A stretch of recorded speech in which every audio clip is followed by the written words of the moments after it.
Hello, I'm Scott Brady with Overland Journal and Expedition Portal, and I am at the Overland Expo East. And I'm going to talk a little bit today about the vehicle I just drove from the SEMA show all the way out to this event. It's a 1962 Scout 80. So there's a couple things that are really interesting about this truck. Obviously, there is a lot of interest, renewed interest in these vintage trucks, but one of the biggest problems with them is that they actually don't keep up with modern vehicles. So they're not comfortable to drive down the road, and in many cases, they are less capable off-road than the newer variants, like for example, a Jeep Rubicon. So this Scout 80 was actually put on top of a brand new Jeep JK. So it's a Jeep JK underpinning with coil spring suspensions, a modern suspension design, modern suspension geometries that allows it to drive at 80 plus miles an hour down the freeway. You can see on the front we have a full off-road capable bumper with a winch installed.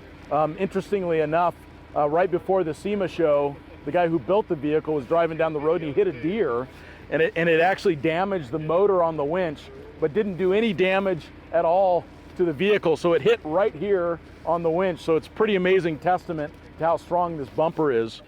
And then under the hood, it's got a 4.8 liter Vortec V8. You can see it's a very, very clean installation, very serviceable as well.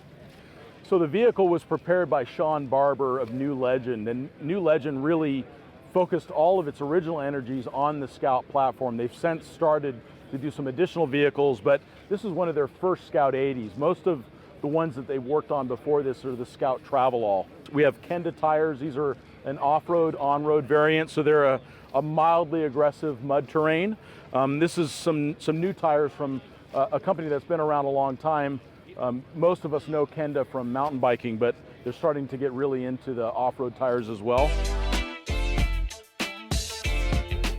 On top, we've got a Free Spirit roof tent. This is a unique roof tent design in the fact that it doesn't actually clamshell out and over, it just goes simply up, which I think makes it not only easier to set up, but then it requires you to not have to have a self-supporting ladder. So the ladder is just for access to the tent. It doesn't actually support part of the tent that's extended out. And at the back of the vehicle, there's one thing that's really unique about it. They chose to do a hybrid of a hard top and a soft top. So the sides are actually soft and the top is hard. So I actually found that it was pretty fun. You could roll up the sides and kind of have that open air feel while still having the weather resistance of a full hard top. That also allows a mounting of the roof tent as well.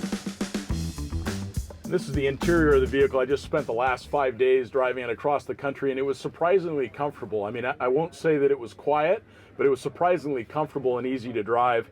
It has an Atlas transfer case, which allows for a 3.0 to 1 low range, and you can independently engage or disengage the front axle.